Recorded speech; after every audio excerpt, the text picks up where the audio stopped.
This chocolate focaccia is made from a sweet, chocolatey enriched dough, and it's baked with crunchy toasted hazelnuts and dark chocolate chunks on top. The result is a bubbly, sweet, and decadent focaccia that you can proudly serve for dessert. Here's how to make it. In one mixing bowl, prepare your liquid ingredients. First add 310 grams of water, then add 100 grams of active sourdough starter that you've prepared ahead of time. You could also use 100 grams of poolish if you want to use regular yeast instead of sourdough starter. I'll explain how to do that in the blog post that I've linked in the description. Then add 75 grams of white sugar. Mix all of the liquid ingredients together to dissolve the sugar and the starter into the water. Then in a separate bowl, add all of the dry ingredients. 220 grams of bread flour, 200 grams of all-purpose flour, 10 grams of salt, and 30 grams of cocoa powder. Stir all of that together with a fork and try to break up as many cocoa lumps as you can. Once all that's stirred together, add the dry ingredients into the bowl of wet ingredients and mix them together to form a chocolatey dough. Cover the dough up and let it rest for 30 minutes. There's one more ingredient we'll add, which is olive oil, but you're going to add that after the first 30-minute rest. After the dough has rested, add in 25 grams of neutral oil or olive oil right on top of the dough. Squeeze the oil into the dough with your hands. After about 30 seconds or so of squeezing and incorporating the oil with your hands, it's time for the first set of stretch and folds. Stretch and fold the edges of the dough up and over the center, moving around the dough until it forms a relatively smooth ball. Once you've got a smooth ball of dough, arrange the dough in the bowl again with the seam side up. Cover up the bowl and let the dough rest for another 30 minutes. You're going to be doing another 2 sets of stretch and folds later. After the 30-minute rest, it's time for the second set of stretch and folds. Grab an edge of the dough and pull it up and over the center. Grab the next edge of the dough and pull it up and over the center again. Keep moving around the dough until each edge is pulled over the center and the dough starts to feel stronger and to give some resistance.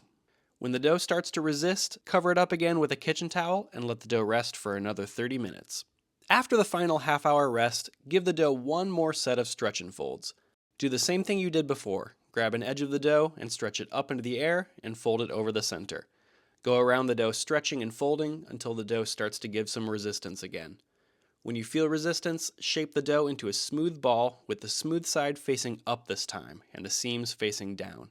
Cover the bowl up again with a kitchen towel and let the dough rise for about 3 to 6 hours at room temperature on your kitchen counter or in a warm spot in your house. You want the dough to roughly double in size during this bulk fermentation period. 3 to 6 hours later, or once your dough is roughly doubled in size, you can move the dough to a metal cake pan for proofing. Or you can also store it in an airtight glass or plastic container to keep the dough in the fridge for up to 12 hours, and then move it to a cake pan later. Using the fridge like this will allow you to fit the focaccia into your schedule, so you don't have to spend all of one day making and baking the focaccia. After a cold 12-hour rest in the fridge, your dough should be ready to transfer into a metal cake pan for proofing. Try to find the most non-stick 9x13-inch metal cake pan that you have. If you don't have a good non-stick metal pan, it's best to line the cake pan with parchment paper to avoid sticking. This will work perfect. Grease the bottom and sides of the pan thoroughly with about 25 grams or 2 tablespoons of olive oil. If you're using parchment paper, just spread the oil over the parchment. Once the pan has a good amount of olive oil spread on the bottom and sides, transfer the chocolate focaccia dough into the pan with the smooth side facing up. Gently pull the dough into a rectangular shape to fit the pan. The dough likely won't stretch very far at this point, so if it doesn't reach the edges of the pan, that's totally fine. It will puff up and fill the pan while it's proofing. Cover the pan up with a kitchen towel or a sheet of plastic wrap and let the dough proof for about 3 to 6 hours at room temperature. When the dough is done proofing and ready to bake, it will have doubled in size and it'll be jiggly when you shake the pan. Once the chocolate focaccia reaches this bubbly and jiggly stage, it's time to preheat your oven to 450 degrees Fahrenheit and then dimple the dough and add some toppings. Once the oven is preheated, pour about 25 grams of olive oil on top of the dough again.